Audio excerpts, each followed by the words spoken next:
Glorificado seja o nome do Senhor, queridos. Convido a igreja a abrir a Escritura no livro do Êxodo, capítulo 33.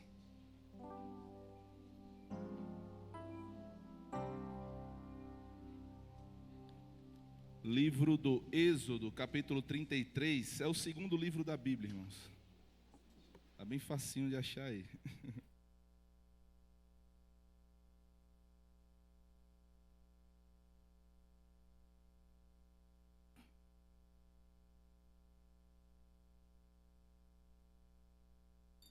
Vamos fazer, queridos, uma leitura participativa. Eu estarei lendo os versículos ímpares e os irmãos os versículos pares. Vamos ler todo o capítulo.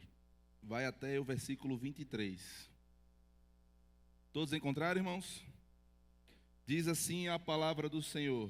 Disse o Senhor a Moisés: vai, sobe daqui, tu e o povo que tiraste da terra do Egito, para a terra a respeito da qual jurei a Abraão, a Isaque e a Jacó, dizendo: a tua descendência a darei.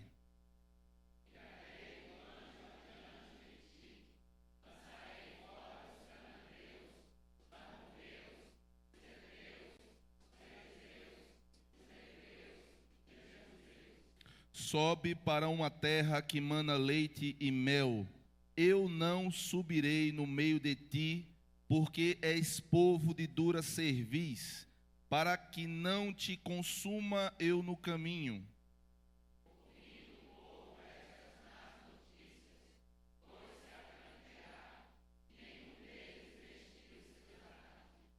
Porquanto o Senhor tinha dito a Moisés: dize aos filhos de Israel: és povo de dura cerviz, se por um momento eu subir no meio de ti, te consumirei. Tira, pois, de ti os atavios, para que eu saiba o que hei de fazer.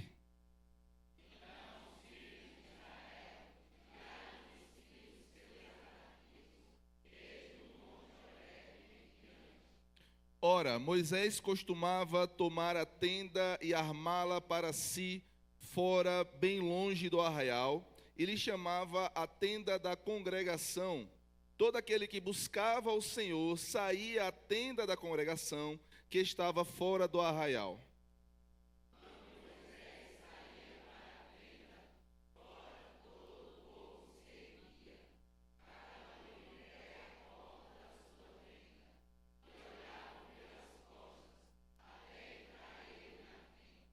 Uma vez dentro, Moisés da tenda, descia a coluna de nuvem e punha-se à porta da tenda, e o Senhor falava com Moisés.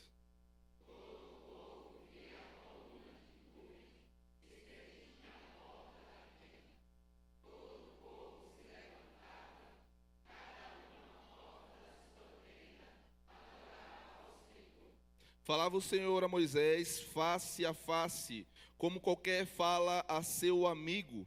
Então voltava Moisés para o arraial, porém o moço Josué, seu servidor, filho de Num, não se apartava da tenda.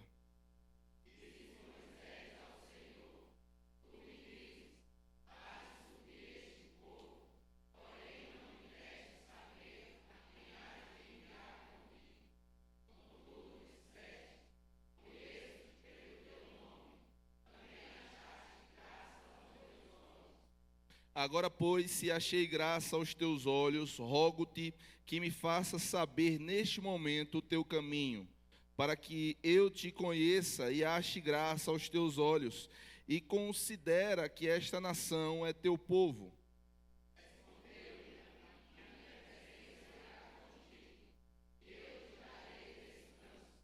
Então lhe disse Moisés: se a tua presença não vai comigo, não nos faça subir deste lugar.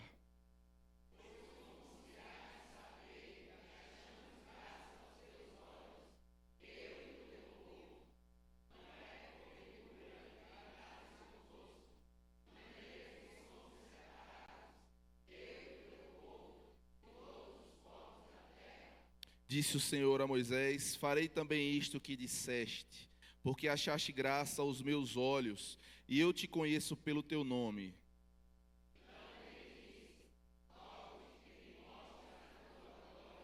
Respondeu-lhe: farei passar toda a minha bondade diante de ti, e te proclamarei o nome do Senhor. Terei misericórdia de quem eu tiver misericórdia, e me compadecerei de quem eu me compadecer.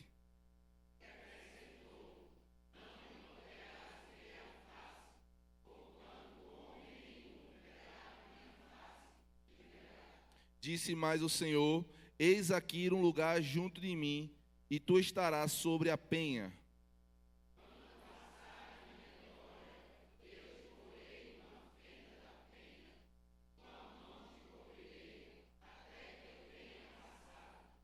Depois, em tirando eu a mão, tu me verás pelas costas, mas a minha face não se verá. Amém, irmãos?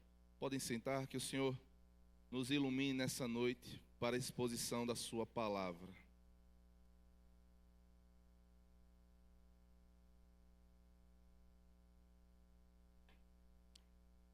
Queridos, para introduzir o sermão, eu gostaria de fazer 2 perguntas para os irmãos. Uma pergunta eu gostaria de ouvir a resposta. A segunda é de cunho estritamente pessoal. Você responda dentro do seu coração. Essa segunda resposta eu não vou querer ouvir. Deus vai querer ouvir, mas eu não. Você responde dentro do seu coração. Primeira pergunta é: você quer ouvir a voz de Deus nessa noite? Vocês prestaram atenção na pergunta? Vocês querem ouvir a voz de Deus nessa noite? Se a resposta é positiva, irmãos, então alguma coisa precisa mudar. Se a gente quer ouvir a voz de Deus por meio da exposição da palavra do Senhor, então alguma coisa precisa mudar na minha vida e provavelmente também na vida dos irmãos. A segunda pergunta é a seguinte, queridos. Essa pergunta é de teor pessoal. Você reflita na pergunta e a gente vai, à medida que a exposição for avançando, vamos meditando nessa pergunta. Vamos meditando nela e tentando achar uma resposta interessante. Qual é a maior necessidade da sua vida, meu querido? Qual é a maior necessidade da sua vida? Do que você mais precisa? Do que você mais necessita? O que é que você mais busca na sua vida? O que é que você mais precisa? Que você emprega todo o seu esforço, o seu suor, os seus recursos em prol dessa grande necessidade. Se fosse fazer uma pergunta, queridos, ao mundo, a essa sociedade má que vemos constantemente com os nossos olhos todos os dias, muito provavelmente algumas respostas poderiam vir das bocas das pessoas que vivem fora do arraial. Provavelmente a grande necessidade da vida de muitas pessoas seja o dinheiro. Seja a necessidade desesperada de acumular riquezas nesse mundo. E nós vemos, irmãos, com muita clareza, pessoas se destruindo em prol desse falso Deus. Pessoas dedicam a sua existência em uma busca desenfreada, em uma busca desesperada pelo dinheiro. Talvez uma resposta possível seja essa. A maior necessidade da minha vida, pastor André, chama-se dinheiro. Eu preciso de dinheiro. Uma outra possível resposta seja poder. Pastor, eu quero ter o controle das coisas. Eu quero ser uma pessoa de influência. Eu quero ser uma pessoa benquista.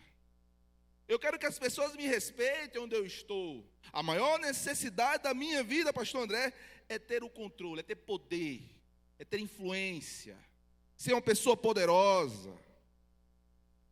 Uma possível resposta a essa pergunta tão profunda, não é verdade, irmãos?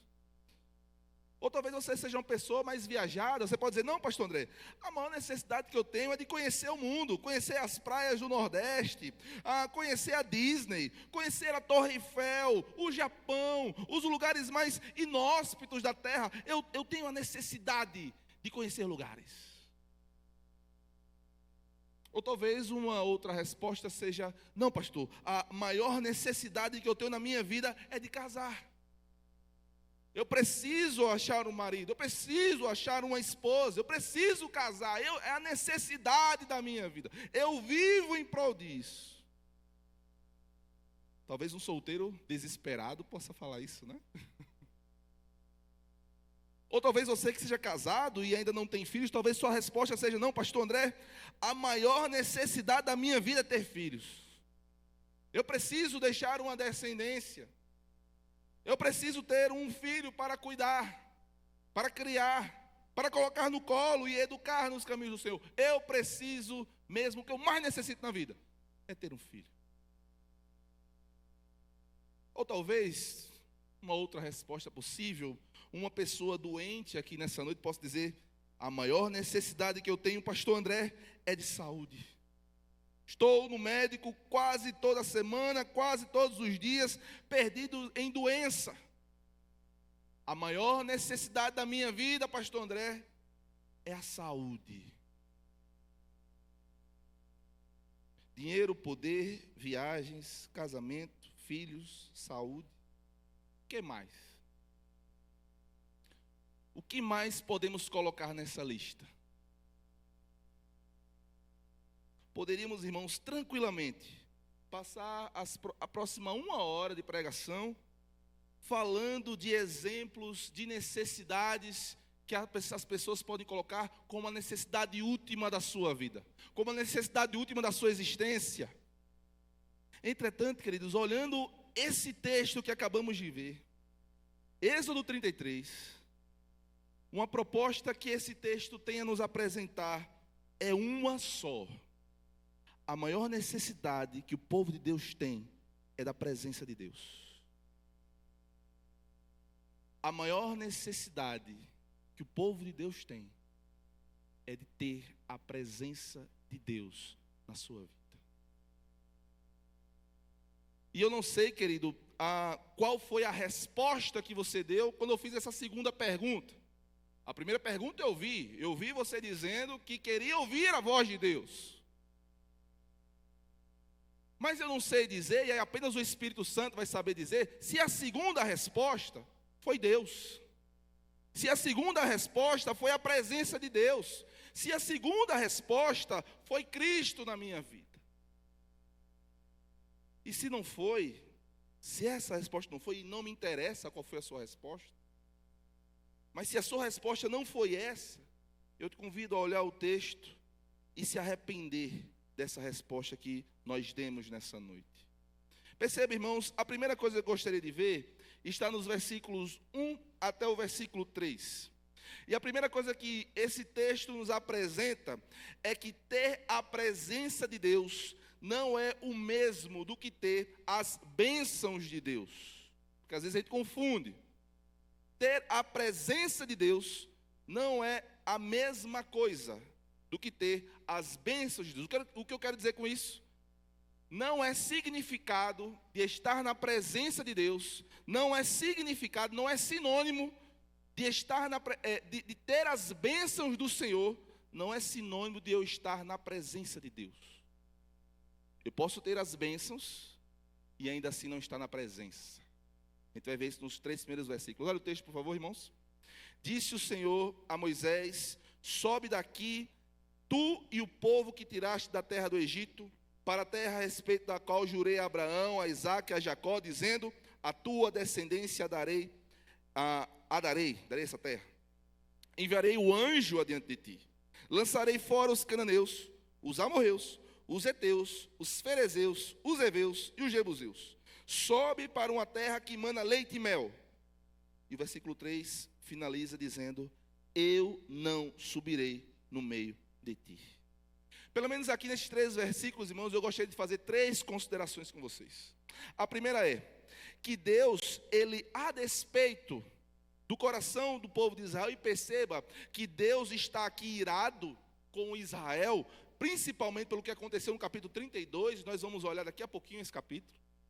Deus aqui está irado com o seu povo, e a despeito do comportamento que o povo teve diante da presença de Deus, Deus ele afirmou para Moisés de uma forma maravilhosa, queridos, que ele iria cumprir a aliança feita aos patriarcas. Perceba no versículo 1: vai, sobe daqui, tu e teu povo que tiraste da terra do Egito, para a terra a respeito da qual jurei a Abraão, a Isaque e a Jacó, dizendo: a tua descendência a darei. A primeira coisa que observamos no versículo 1, irmãos, é o contraste gritante que há entre o caráter fiel de Deus, entre o caráter puro e fiel de Deus, em comparação com o caráter idólatra de Israel. Se observamos no versículo 1, um Deus que cumpre as suas promessas, que diz o que vai acontecer e cumpre o que determinou, nós vemos também um povo que desmereceu as alianças que Deus deu desde Abraão. Nós percebemos, irmãos, um Deus que é absolutamente santo, puro, verdadeiro, que jurou a Abraão, Isaque e a Jacó que daria aos seus descendentes a terra santa. E a despeito do movimento idólatra, e nós vamos ver do capítulo 32 daqui a pouco, o movimento idólatra em que o povo estava cometido, a despeito do coração duro, de dura cerviz, perdido na idolatria, Deus disse a Moisés: eu vou cumprir a minha parte. Eu vou cumprir a minha parte. E o que me chama a atenção, irmãos, é que se nós olharmos o coração do povo, era um coração por demais duro, era um coração por demais obstinado, perdido na idolatria e no pecado. Mas eles teriam justificativas para isso? Eu me pergunto. Olhando um texto como esse, por que Deus estava tão irado assim? Por que Deus estava tão irado com o seu povo? O que foi que o povo fez? Percebe, irmãos, que o livro do Êxodo conta a grande história do livramento que Deus deu a Israel enquanto ele estava no Egito. Vocês lembram da história? Vocês lembram que Moisés teve um encontro maravilhoso com Deus numa sarça ardente?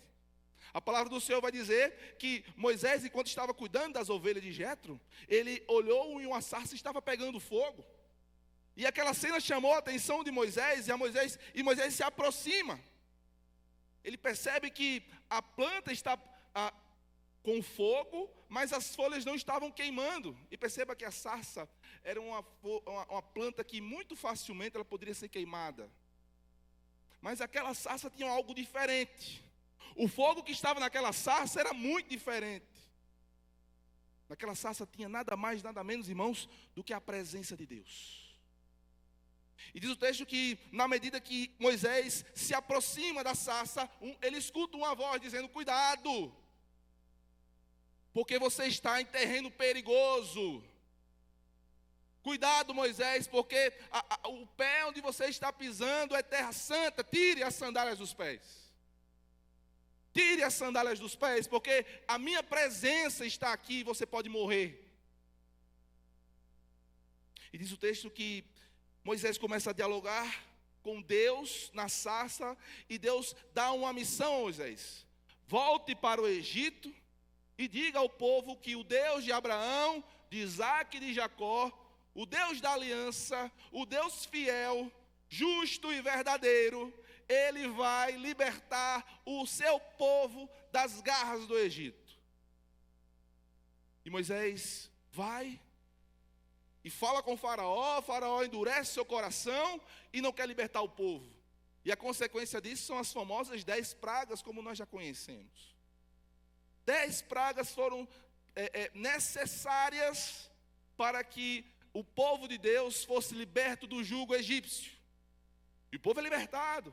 Eles vão para o deserto e caminham até defronte o Mar Vermelho. Perceba que tudo isso era visto com os olhos desse povo do capítulo 33.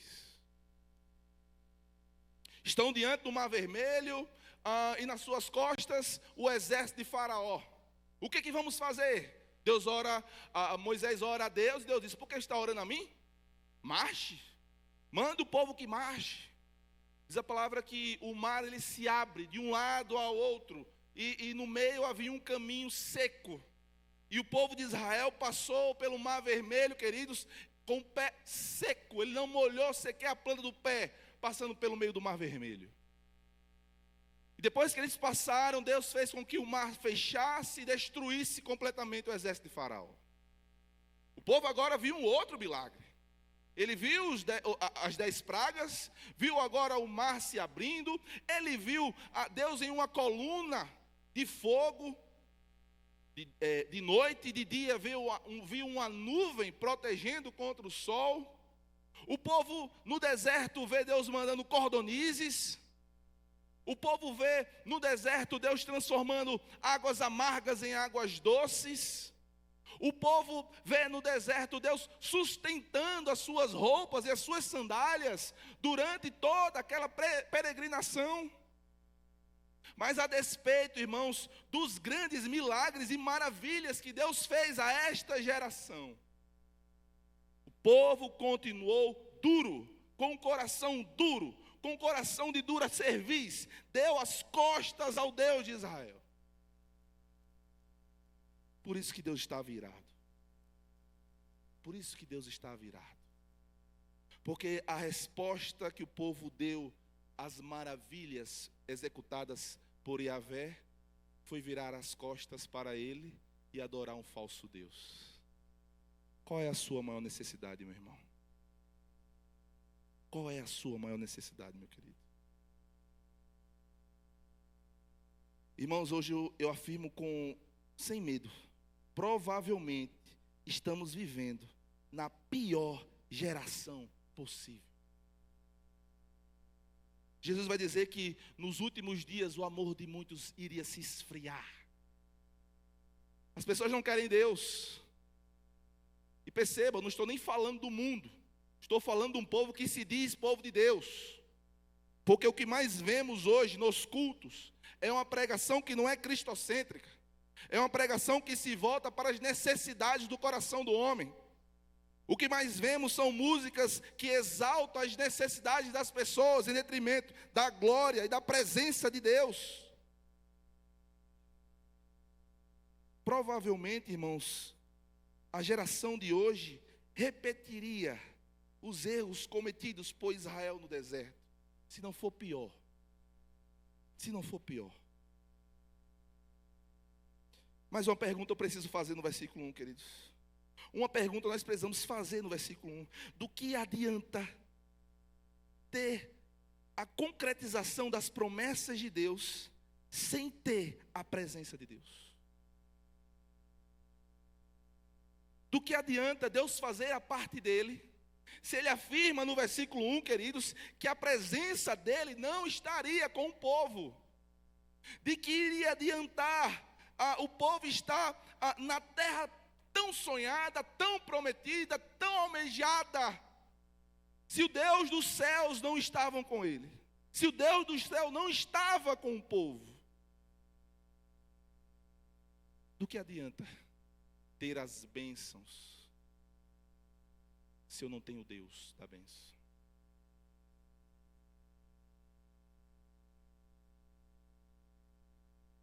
Se eu perguntar para muitas pessoas que estão perdidas sem Cristo, e eu perguntar para elas assim: meu jovem, meu senhor, minha senhora, você quer o céu? Você quer o céu? Você quer viver no céu eternamente? Irmãos, 99% das respostas vão dizer sim. 99,9%. Sim, quero. Mas você sabia que Deus está no céu? Ah, não, isso aí já é outra história, pastor. Eu quero ir para o céu, mas esse Deus aí eu não quero servir, não. É possível ir para o céu sem Deus? Será que é possível ir para um céu e não encontrar Deus lá? Se existir esse céu, eu quero. Esse céu eu quero. Será que a nossa geração, irmãos, quer mais o que Deus pode oferecer do que propriamente a sua presença? Será que a nossa geração está perdida em um relacionamento de conveniência com o Senhor? Será que de fato a nossa geração quer Deus?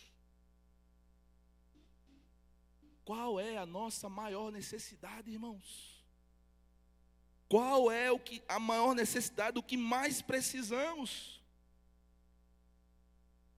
Jesus vai falar de uma parábola, queridos, Lucas capítulo 15, do 25 ao 30, eu não vou ler o texto todo, mas é uma parábola conhecida, a parábola do filho pródigo.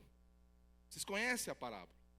Diz o texto que um homem tinha 2 filhos, um filho mais novo e um filho mais velho. O filho mais novo teve a audácia de pedir ao pai em vida parte da sua herança. Ele disse: pai, me dá a parte da herança que me cabe. E o pai, tudo bem, tome a parte da herança. O que ele faz com a herança? Ele viaja para uma terra distante e lá ele gasta a herança do pai com tudo que o seu coração mais desejava. E ele gasta toda a herança. Toda a herança. O texto vai apresentar esse filho mais novo em uma situação deplorável. Ele estava agora perto dos porcos. E desejava, diz o texto, de comer a comida que os porcos comiam.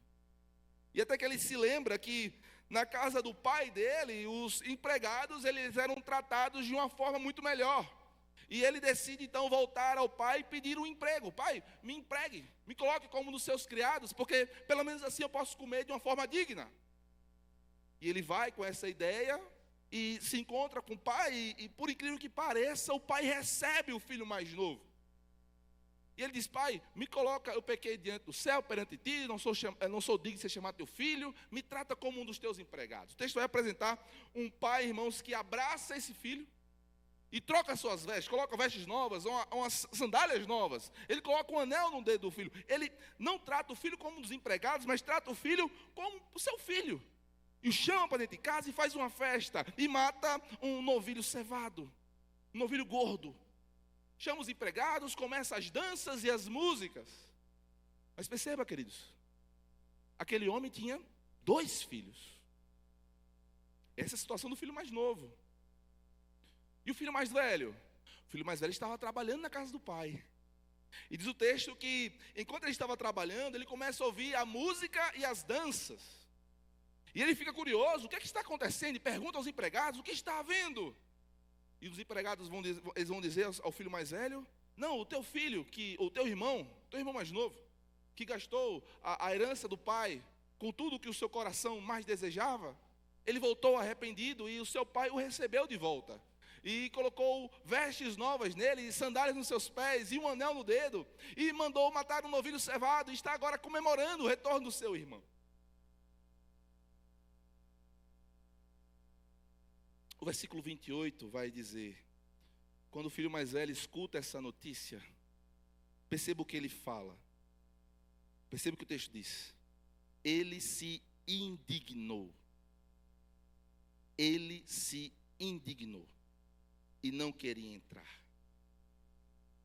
Saindo, porém, o pai procurava conciliá-lo, mas ele respondeu ao pai, dizendo: há tantos anos que te sirvo, sem jamais transgredir uma ordem tua, e nunca me deste um cabrito sequer, para alegrar-me com os meus amigos. O filho mais velho, irmãos, ele não queria o pai. Ele não queria o amor do pai, ele não queria o abraço do pai, ele não queria o relacionamento com o pai, ele queria apenas aquilo que o pai poderia oferecer. Na verdade, a única diferença que há entre o filho mais velho e o filho mais novo é porque o filho mais velho não teve coragem de pedir a herança do pai, da mesma forma como fez o seu irmão.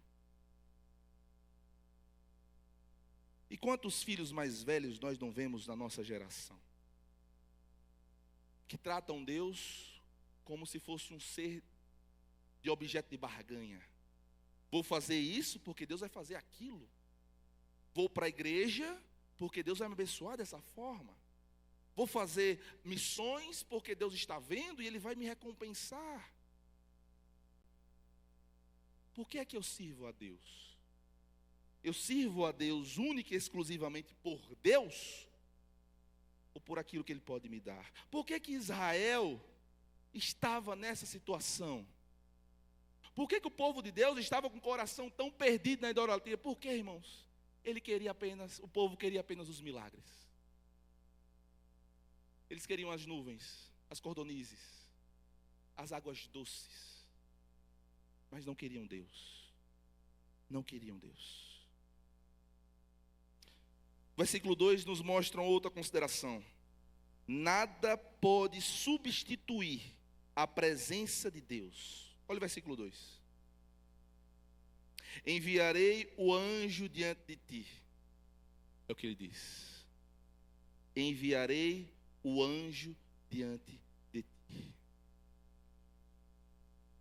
Pastor André, Deus disse que não ia, mas ele mandou um anjo. Deus afirmou para Moisés que ele não iria com o povo. Deus afirmou a Moisés que ele iria cumprir a sua parte na aliança.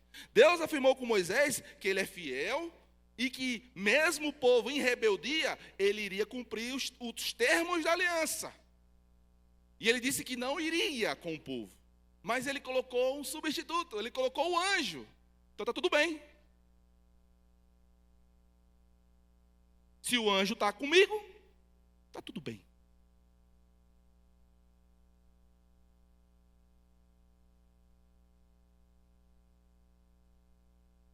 Queridos, nada pode substituir a presença de Deus. Nada pode substituir a presença de Deus.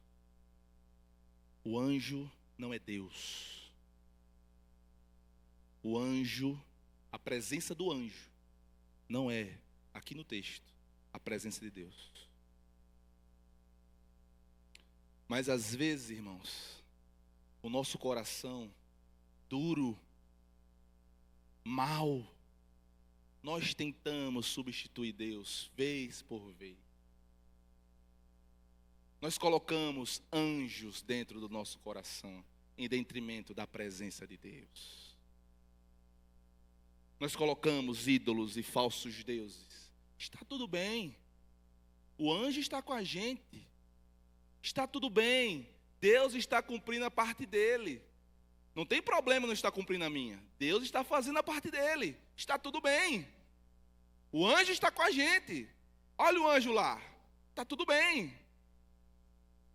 E meu coração perdido, caído, cego, pobre, nu, diante da falha de achar que qualquer coisa pode substituir a presença de Deus na nossa vida. Queridos, eu posso ser a pessoa mais bem-sucedida nessa vida, estudar na melhor universidade, ter o melhor emprego do mundo, ter o maior salário que alguém possa imaginar, ter uma conta bancária gorda, posso ter os bens materiais mais valiosos. Nada, absolutamente nada, substitui a presença de Deus na minha vida. Porque, irmãos, a presença de Deus é inegociável. A presença de Deus, ela é inegociável. A terceira consideração que eu gostaria de fazer é um alerta. Mais um.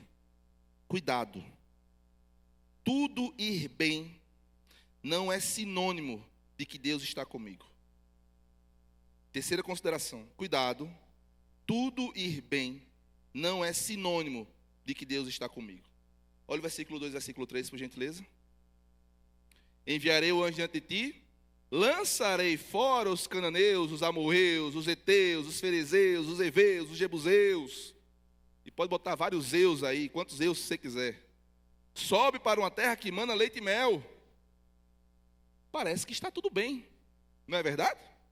Deus afirma que vai livrar Israel de todos os seus inimigos, de todos eles. E ainda diz que vai cumprir a aliança, sobe para a terra que mana leite e mel. Então, pastor, quer dizer que Deus iria livrar Israel de todos os seus inimigos? Sim. E ainda assim, iria dar a terra que ele prometeu? Sim. Isso quer dizer que Deus estava com eles? O verso vai dizer,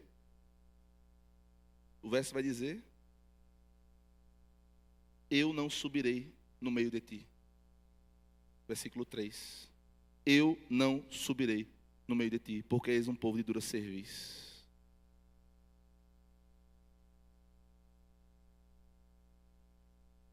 E tudo bem, queridos? E tudo bem Estar tudo bem não é sinônimo. E em nome de Jesus, não confunda isso. Ir tudo bem não quer dizer que Deus está comigo. Perceba Davi, irmãos. Davi estava no seu palácio. Estrela de Davi no peito. Vestes reais. Estava na sacada. Passeando numa tardezinha, depois de um cochilo. Estava tudo bem. Estava tudo bem. Até que ele vê uma mulher tomando banho. Está tudo bem. A mulher não era dele. Mas tudo bem. Tudo bem. É a mulher de Urias. Tudo bem. Manda chamar. Será que ela vem? Será que ela vai me dar um fora? Será que ela vem? Manda os criados lá. Vamos ver o que acontece. Os mensageiros vão. E deu certo. Deu certo. Está dando tudo certo para Davi. Está tudo bem. Está tudo bem. E aí chega a mulher, se encontra, Betseba, se encontra com Davi, e eles cometem adultério.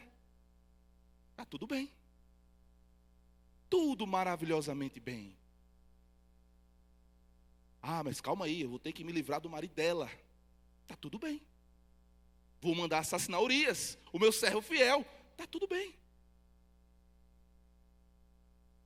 Em uma tarde, o rei que está tudo bem, o homem segundo o coração de Deus, se torna um adúltero e um assassino. Está tudo bem.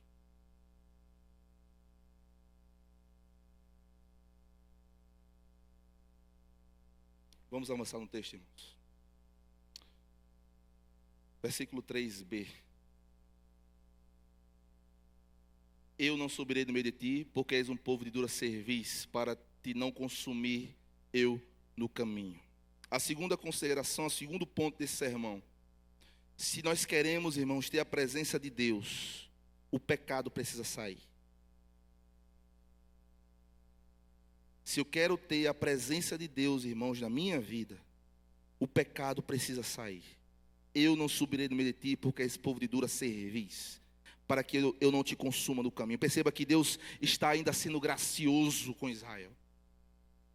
Seu pecado é tão mau, seu coração é tão caído, é tão mau. Eu não vou com você, porque se eu for com você, eu vou te destruir. Deus ainda estava sendo misericordioso aqui. Irmãos, não há equação, não há relacionamento entre Deus e o pecado. Não há relacionamento que se sustente com Deus em uma vida perdida no pecado. O pecado, irmãos, nos afasta de Deus. O pecado nos afasta da presença de Deus. Se há uma coisa que nos afasta de Deus, isso se chama pecado, irmãos. Pecado é a pior coisa que pode acontecer na vida do ser humano. Mas pastor, pecar é normal. Todo mundo peca. Nós precisamos tratar o pecado como uma normalidade. Não, irmãos. O pecado não é uma normalidade. O pecado, na verdade, é uma patologia terrível que as nossas almas estão enfrentando. Se eu quero a presença de Deus, irmãos, eu preciso me afastar do pecado. Perceba que o texto diz que eles são um povo de dura cerviz. Perceba o que o texto vai falar. Eu não vou com vocês, povo de Israel, porque o seu coração é duro, é de dura cerviz. Essa palavra aqui tem um significado interessante. É como se um dono de um boi estivesse com um aguilhão aceso por uma brasa e espetando o boi para guiá-lo pelo um caminho correto. E a despeito desse aguilhão furando o boi não obedece. O pecuarista está lá, indicando o caminho com uma brasa viva, tocando no boi. Vai, o caminho é ali, à direita, mas o boi é duro. Eu quero ir para a esquerda, eu quero voltar, eu quero ir para qualquer lugar, menos para a direção em que meu dono está mandando. Esse é o significado de dura cerviz. Mas pastor, como é que eu consigo tratar esses pecados? Como como deve ser a minha relação com o pecado? De que pecados o Senhor está falando nessa noite? Irmãos, se eu for pegar o contexto da palavra aqui, Deus está tratando o pecado de idolatria em Israel. O pecado da idolatria era o pecado de estimação de Israel. Era o pecado preferido de Israel. Eles caíram constantemente nesse pecado. Se eu trouxer para a nossa realidade hoje, eu gostaria de aplicar dessa forma. Pastor, qual o pecado? Qual o pecado que eu tenho que me livrar? O seu pecado de estimação. Perceba, não estou relatando aqueles grandes pecados, como Davi fez. Claro que eu não vou adulterar. Claro que eu não vou matar ninguém. Claro que eu não vou assaltar um banco. Claro que eu não vou traficar drogas.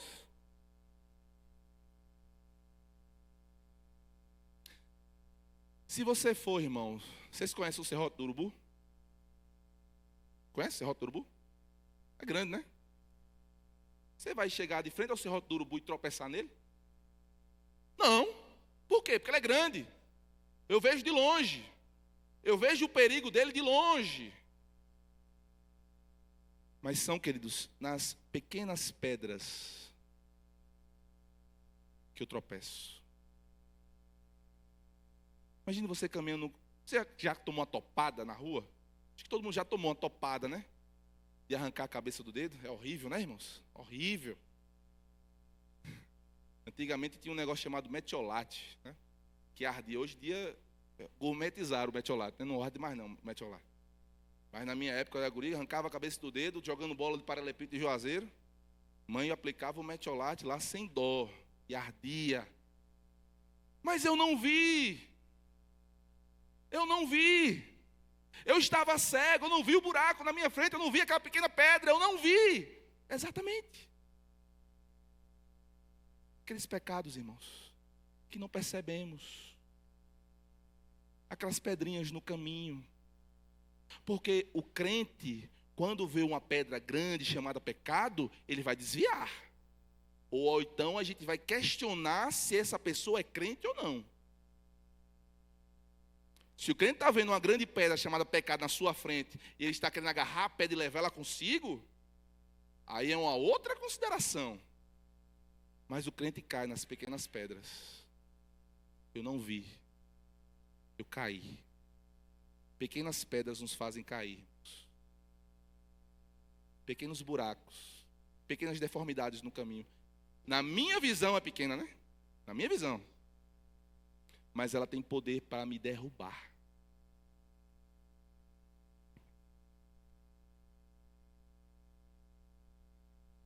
Abra o capítulo 32, por gentileza. Quais eram os pecados de Israel? Por que Deus está tão irado com eles? Quais eram os pecados do povo?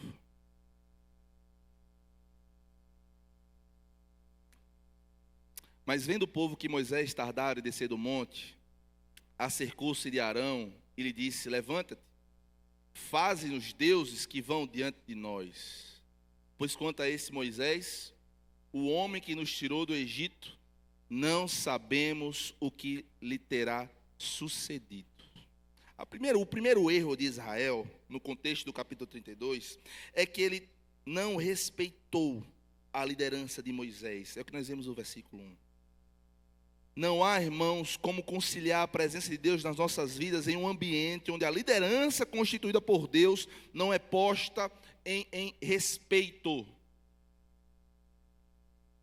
Uma comunidade que não respeita a liderança constituída por Deus nunca vai ter a presença do Senhor. Esse é o primeiro erro de Israel. O segundo erro: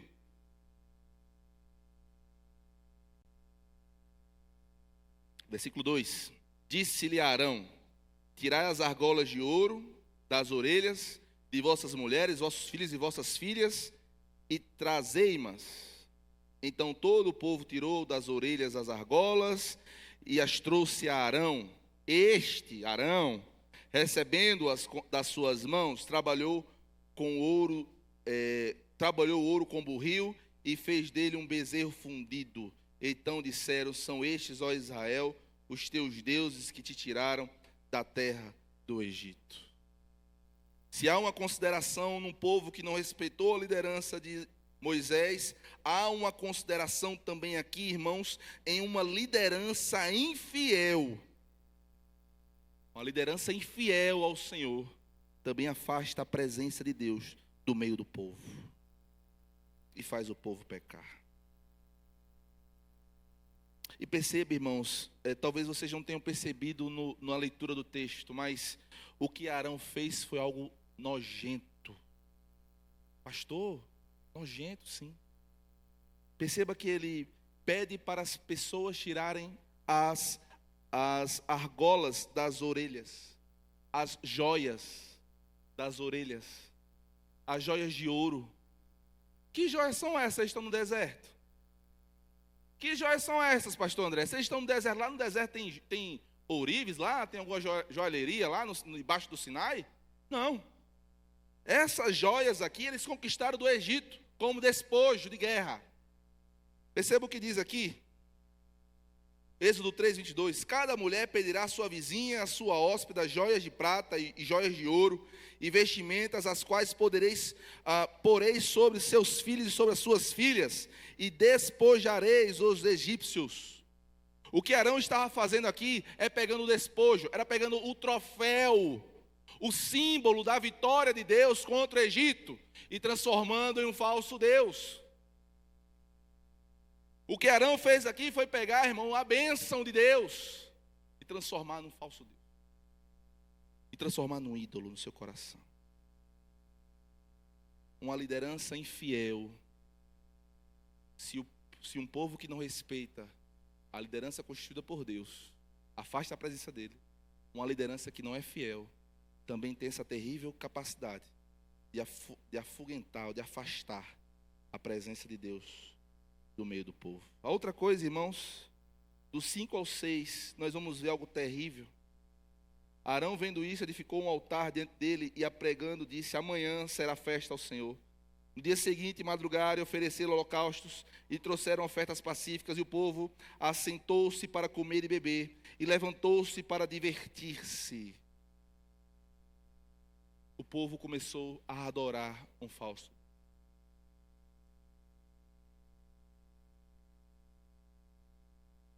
Volto para o capítulo 33.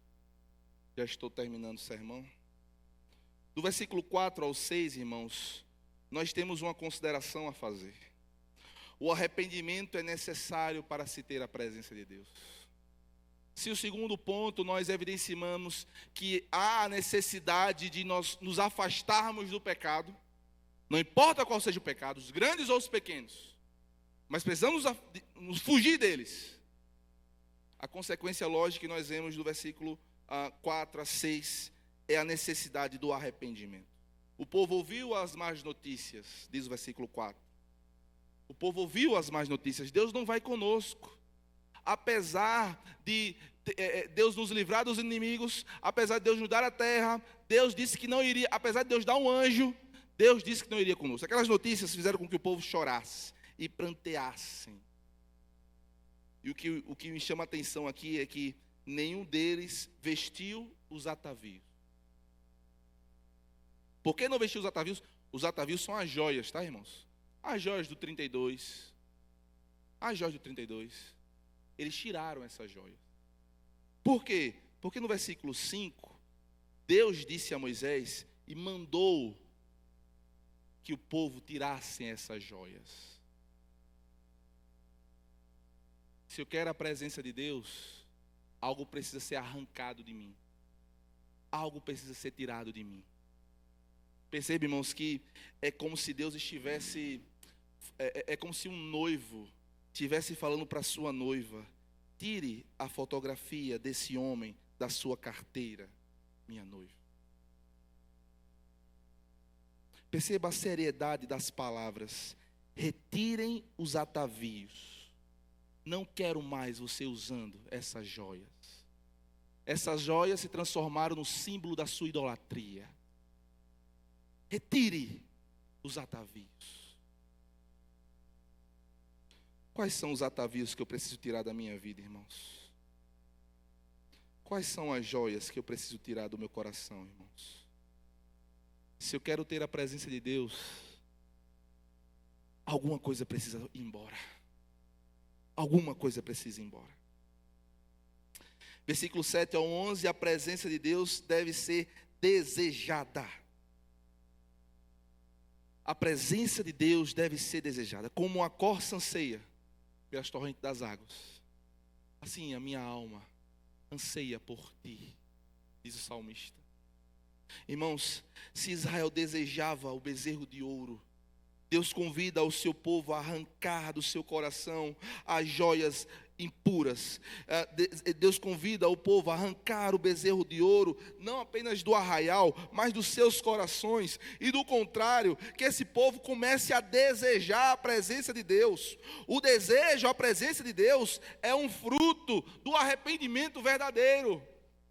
Se o pecado for embora e se meu coração está de fato arrependido, o movimento a seguir é desejar Deus acima de todas as coisas.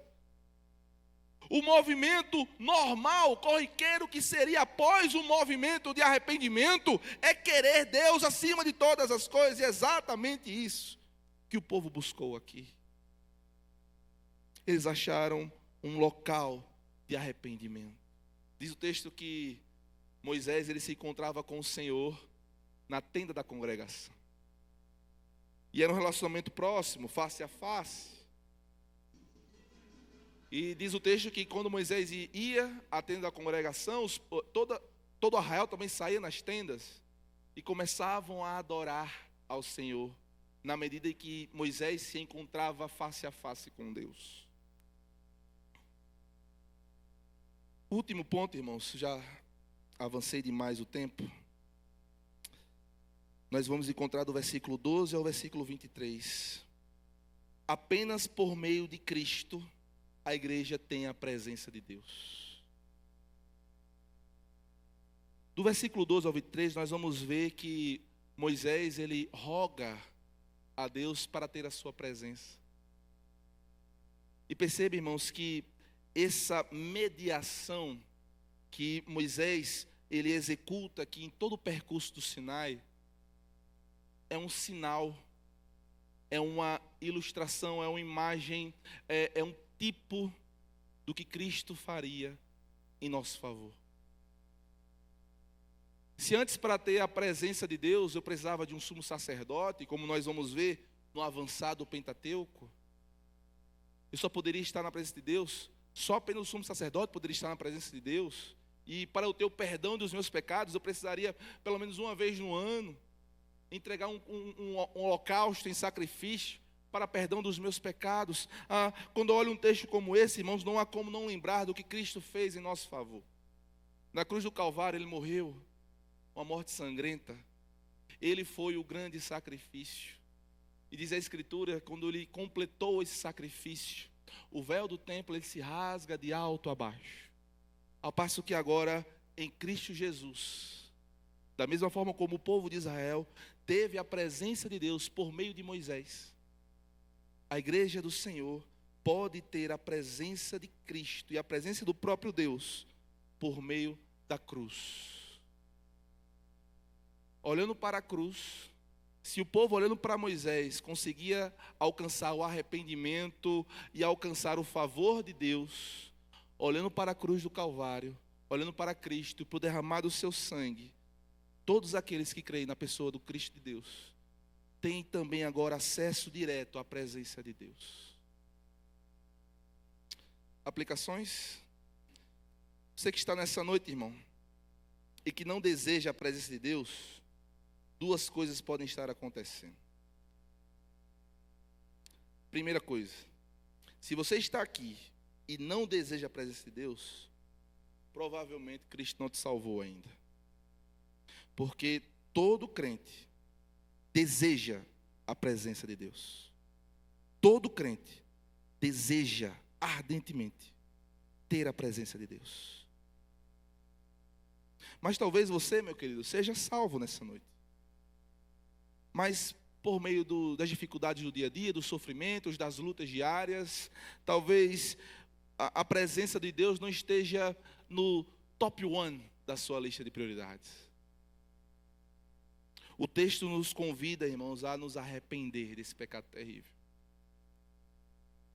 Se dentro da sua lista de prioridades, Deus não está em primeiro, eu preciso me arrepender. Onde é que está Deus na sua lista de necessidades? Possivelmente já até virou a página. Mas como está essa questão na nossa vida? Irmãos, Deus quer perdoar você. Se a presença de Deus não é o seu almejo, não é o seu desejo, Deus te convida nessa noite, por meio da exposição da sua palavra, a você se arrepender dos seus pecados. E se você não tem Cristo, Cristo te chama, crê em mim, e eu vou te dar a presença de Deus. Se você é crente e não deseja a presença de Deus, se arrependa. Há espaço para arrependimento.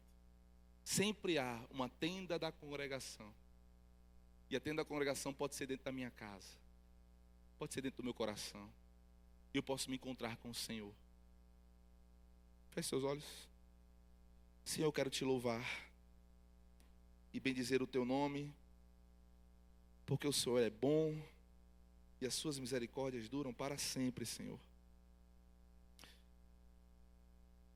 Senhor, que nós não nos deixe, Pai, passar mais um domingo, mais uma semana, sem ter a tua presença no nosso meio, Senhor. Senhor, e se o motivo de eu não estar na tua presença são os meus pecados, são os nossos pecados, Senhor, em nome de Jesus, que o Senhor arranque os atavios do nosso coração, que o Senhor arranque os atavios da nossa alma, Senhor. Nos ajuda, Pai, a desejar o Senhor mais do que tudo, Senhor. E é assim que eu oro ao Senhor em nome de Jesus. Deus nos abençoe, queridos, em nome de Jesus.